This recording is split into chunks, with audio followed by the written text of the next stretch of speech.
მოგესალმებით, მივესალმებით ტელემოყურებელს, დიდი მადლობა მოწვევისთვის. ეს ზამნები, რომელიც გაჟღერდა გუშინ, ძირითადად მეტყოლებს იმაზე, რომ ჩვენს ამერიკელ მეგობრებს, ჩვენს ამერიკელ პარტნიორებს აქვთ ძალიან მკაფიოდ ჩამოყალიბებული ზუსტი ხედვა იმისა, თუ რა ხდება დღეს საქართველოში. არა მარტო ამერიკელებს, არამედ ინგლისთანაც მივიღეთ, ასე ვთქვათ, ახალი ამბები, რომ დასანქცირებულია ამ სასამართლო კლანის ორი მოსამართლე, პროცესი გრძელდება, პროცესი ამ ხელისუფლების არალეგიტიმურად ცნობის გაგრძელება, გრძელდება, მიუხედავად მათი დიდი იმედებისა, პოლიტიკური პარტია ქართული ოცნების დიდი იმედისა, რომ რაღაცა ფორმით მოხერხდებოდა ამერიკის ახალ ადმინისტრაციასთან ურთიერთობების ასე ბრჭყალი დაალაგება, რაღაც ასე ჩვეულ რეჟიმში გადაყვანა, ჩვეულ რითმში გადაყვანა, ეს ასე არ არის ნამდვილად. ჩვენ უკვე მოვისმენთ პირველი კომენტარი, რომელიც გაკეთდა იყო ძალიან მკაფიო და კომპეტენტური, რომ შეუძლებელია დემოკრატიაზე საუბარი, როდესაც შენს ოპონენტებს ავიწროვებ და შენს ოპონენტებს აკავებ და უშო ციხეში. შესაბამისად, არავის არ უნდა შექმნას იმის ილუზია, რომ რაღაცა ფორმით მოხდება ახლა აი ამ უკანონობის, აი ამ სრული კანონ დარღვევის გამართლება ამერიკაში, ამერიკის ახალი ადმინისტრაციის მიერ და უბრალოდ ჩვენ ხა ვადენებთ თვალყურს იმ პროცესს, რომელიც თავიდანვე სრულად ცხადი იყო საქართველოს საზოგადოების აბსოლუტური უმრავლესობისთვის, უბრალოდ ამის დაჯერება არ უნდა ქართულ ოცნებას, ხო? ჩვენ სხვადასხვა ფორმით მოვისმენთ კომენტარები, როგორც აღმოჩნდა ახლა კიდევ თურმე ვერ ახერხებს ტრამპი აი ამ გლობალური ომის პარტიის დამარცხებას და მსგავსი სრულად აბსურდული განცხადებებს ვისმენთ ახლა ჩვენ ამ ადამიანების მხრიდან.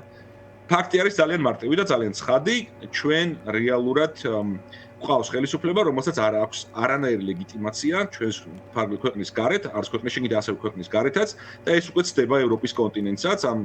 ჩვენ ვიცით ასევე, რომ ძალიან მნიშვნელოვანი დოკუმენტი, იმიტომ რომ მეგობარი აქტი განიხილება დაიწყო მისი განხილვა პირველი ეტაპი გაიარება საგარეო კომიტეტში, შემდეგ იქნება კიდევ რამდენიმე მოსმენა და უწლის მომავალში გვექნება ძალიან გაცილებით უფრო მძიმე, გაცილებით უფრო მოცულობითი და გაცილებით უფრო ანუ გაგრძელდება ეს ტალღა, ხო? ეხლა თქვენი შეფასება ამაზე მიუთითებს, ხო? წნეხსია საუბარი კონკრეტულად ოცნების ხელისუფლებაზე. გიგი, ერთი კითხვა მინდა დაგისვათ თქვენი შეფასების გათვალისწინებით. მათ შორის ბრიტანეთის სანქციები და გამომდინარე გუშინ საუბრობდით, რომ არის ასევე გამოთქმული მოსაზრება, რომ კიდევ უფრო გაფართოვდება ეს სანქციები სხვადასხვა პირების მიმართ, მაგრამ ერთი კითხვა მაქვს თქვენთან, აი როგორ ფიქრობთ? ჩვენ ესეთი შეფასებაც მოვისმინეთ ასევე ოცნების წიაღიდან, რომ ოცნებაში უკვე არის მზაობა, რომ ამერიკის შეერთებული შტატების დამოკიდებულება მის მიმართ შესაძლოა არ შეიცვალოს.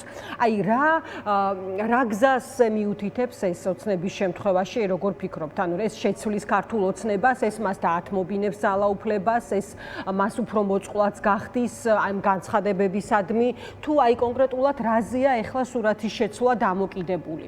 თუ კი ოცნება ეგუება აი ამ სურათს, რომელიც როგორც ჩანს არის მზად უკვე გამზადებული შეფასების თვალსაზრისით. ვფიქრობ, რომ აქ ყველაფერი დამოკიდებული იქნება იმაზე, თუ რა ნაბიჯებს გადადგავს ამერიკის ახალი ადმინისტრაცია, მას შემდეგ, რაც მეგობარი აქტი შევა ძალაში და მას შემდეგ, რაც უკვე დადასტურებულად იქნება ინფორმაცია ხელმისაწვდომი ამერიკაში იმ სიტუაციის შესახებ, რასაც ადგილი აქვს დღეს საქართველოში. ანუ თუ გაგრძელდება იგივე დამოკიდებულება, ცხადია, ეს ძალიან მძიმედ აისახება ამ პოლიტიკური პარტიის წევრებზე, მათ ექნებათ ძალიან მძიმე შედეგებს უნდა გაუსწორონ თვალი მათ, ანუ ის პროცესი, რომელიც ახლა დაწყებულია, გაგრძელდება გაცილებით უფრო მძიმე ფორმით, ხო? სანქციების პროცესი ამერიკის მხრიდან გაცილებით უფრო დიდ მასშტაბებს მიიღებს, მას შემდეგ, რაც მეგობარი აქტი შევა ძალაში სრულიად და მას შემდეგ, რაც ამერიკის შესაბამისი უწყებები განახორციელებენ იმ ქმედებებს, რომელსაც ეს აქტი მათ ავალდებულებს. ამიტომ მე მიმაჩნია, რომ რასაკვირველი იმის ილუზია არ უნდა არსებობდეს ამ სცენარის განვითარების შემთხვევაში, არ უნდა არსებობდეს იმის ილუზია, რომ რაღაცა ფორმით მოახერხებენ ისინი აი ამ მოვლენების პარალელურად ამერიკის ახალ ადმინისტრაციასთან ურთიერთობების გამოსწორებას, თუ ისინი არ შეცვლიან საკუთარ დამოკიდებულებას ქართველი ხალხისადმი, ქართული ხალხის აბსოლუტური უმრავლესობის მიმართ, მათ მოუწევთ გაცილებით მძიმე სანქციების მიღება, გაცილებით უფრო რთული მდგომარეობას ჩავარდნა და ეს იქნება ეს აისახება რასაკვირველია მათზე, მათ ოჯახის წევრებზე და უფრო დიდი რაოდენობით ადამიანებს მოიცავს ეს ყველაფერი. ამიტომ ვფიქრობ, რომ გიგი, აი ეს გაზრდის თუ არა, ანუ ორი ვარიანტია, ხო? ერთი რომ ქართულმა ოცნებამ უნდა გაიაზროს რეალურად სურათი რა შეა საქმე, იმიტომ რომ სწორედ მისი ის პირდებოდა, ხო, საზოგადოებას რაღაც გარკვეულ თარიღებს აწესებდა 20 იანვარი, ასე შემდეგ დაელოდეთ იქნება პოზიცია და ყველაფერს ნათელი მოეფინებაო, ხო? ტრამპზე იყო კონკრეტულად საუბარი, მაგრამ რეალურად ეს პროგნოზი არ მართლდება, ეს არის ფაქტი. ანუ ერთი ვარიანტია რომ მიხვდეს რა სურათია არეალურად და წავიდეს დათმობაზე, ანუ რა გააკეთოს კონკრეტულად დანიშნოს ახალი არჩევნები და გაათავისუფლოს სისტემის ტყვეები და მეორე ვარიანტი არის თუ არა ის, რომ ის კიდევ უფრო გაზრდის რეპრესიას, კიდევ უფრო გაზრდის წნეხს და თავის ამომრჩეველს აუხსნის, აი ერთ-ერთ კომენტარს ვკითხულობდი ახლა ერთ-ერთი წარმომადგენლის მათი წრიდან, რომ ჩვენო ეროვნული ინტერესი გასაგებიაო ყველას პოზიციაო, მაგრამ ჩვენი ქვეყნის ეროვნული ინტერესიდან ამოვდივართო. ისევ ესე მოხდება მიწოდება და შეფუთვა იმ რეპრესიის და იმ ახალი ტალღის, რასაც ისინი მიმართავენ პირველი პოზიციის გათვალისწინებით. გიგი, აი ამისთვისაც უნდა იყოს თუ არა მზად ადგილზე საზოგადოება. ჩვენ უკვე ვადევნებთ თვალყურს, თუ როგორ კაცრდება ყოველდღიურად ფაქტობრივად სანქციები, ანუ შიდა რეპრესიები ქვეყანაში.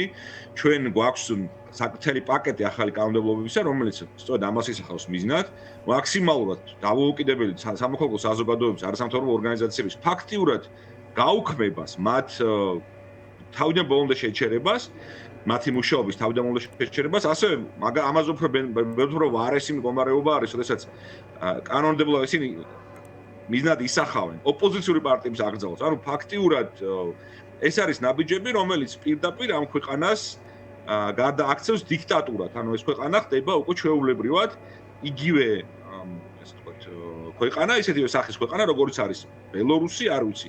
კიდევ უფრო ცუდი ვერსია, ხო? ანუ ეს ყველაფერი ჩვენ ძალიან კარგად ვიცით, ძალიან კარგად გვესმის, რაც ხდება და თუ გაგრძელებენ ამ რეჟიმში, ისინი უნდა ელოდნენ შესაბამის რეაგირებას ჩვენი დასავლელი პარტნიორების მხრიდან. მე ძალიან დიდი იმედი მაქვს, რომ არა მარტო ამერიკული მხარე, არამედ ეს პროცესი გაგრძელდება ასევე ევროკავშირის წევრ ქვეყნებშიც და ამას ჩვენ ვადევნებთ თვალყურს. უბრალოდ რახან სამართლებრივი გადაწყვეტილებები არის აუცილებელი ევროპის სხვადასხვა ქვეყნებში, ამას ჭირდება გარკვეული დრო, მაგრამ ეს გრძელდება შესაბამისი თანმიმდევრობით, ანუ ამას ეთქო გერმანია, გუშინ იყო ინგლისი, პროცესი გრძელდება, ანუ სანქციების პროცესი გრძელდება, ისინი უკვე ფაქტიურად მათ აღარ აქვთ არანაირი ლეგიტიმური უფლება, არანაირი ლეგიტიმაცია მათ უკვე აღარ აქვთ ესაუბრონ დასავლეთს. ისინი ვერანაირ კავშირს უკვე ვეღარ დაამყარებენ დასავლეთის ევროკავშირის ქვეყნების აბსოლუტურ უმრავლესობასთან, ორი პატარა გამონაკლისის გარდა, და ჩვენ ამას ვადევნებთ თვალყურს და ეს იქნება ახალი რეალობა, როგორც მათთვის, ასევე სამწუხაროდ ჩვენი ქვეყნისთვისაც. აქ და ჩვენი მოსახლეობისთვისაც, ხო? აქ ყოველას კიდევ ერთხელ ძალიან კარგად უნდა გვესმოდეს, რომ ნებისმიერი განცხადება იმის შესახებ, რომ ისინი ისევ ადგანან ევროკავშირის ინტეგრაციის გზას და ისინი ისევ ადგანან დემოკრატიული ტრანსფორმაციის გზას, ეს არის ყველაფერი ძალიან დიდი ტყუილი, ეს არის აბსურდი თავიდან ბოლომდე. ამ რეალობაში, როდესაც აღარ არსებობს რეალური ოპოზიცია, აღარ იარსებებს რეალური ოპოზიცია მათი გადმოსახედიდან, როდესაც აღარ იარსებებს სამოქალაქო სექტორი და აღარ იარსებებს არასამთავრობო ორგანიზაციები, ამ ქვეყანაში ფიზიკურად ვეღარ მოხდება უკვე ამ ქვეყანაში ვეღარ მოხდება ფიზიკურად ვერანაირი კავშირის დამყარება, ვეღარ მოხდება ვერანაირად ჩვენთან მიმართებით ევროპული ინტეგრაციის გაგრძელება, ვეღარ მოხდება ვერანაირად ჩვენი ევროპასთან და დასავლეთთან. ხდება მხოლოდ და მხოლოდ ერთი გზა, ეს არის რუსეთთან დაახლოების გზა, ეს არის ისევ რუსული არჩევანი, რომელიც როგორც ჩანს ამ პოლიტიკურ პარტიამ დიდი ხნის წინ გააკეთა, უბრალოდ ეხლა ახდენს ამ ყველაფრის საბოლოო ფაზაში გადაყვანას და კიდევ ერთხელ ცდილობს, აი წარმოუდგენელ რაღაცას ოპოზიციური პარტიების აკრძალვას, ანუ რეალური ნამდვილი ოპოზიციური პარტიების აკრძალვას და სამოქალაქო საზოგადოების. სხვათა შორის ეს კანონები უკვე ხელმოწერილია ყაველაშვილის მხრიდან. დიახ კი ბატონო, დიდი მადლობა გიგი. მადლობას გადაგიხდით ჩართვისთვის, დაგემშვიდობებით. გიგი გიგიაძე საუბრობდა დღის ამბების პირდაპირ ეთერში და შემდეგი სტუმარია ირაკლი კუპრაძე, ლელო ძლიერი საქართველოს ერთ-ერთი ლიდერი გვერდთვება. ირაკლი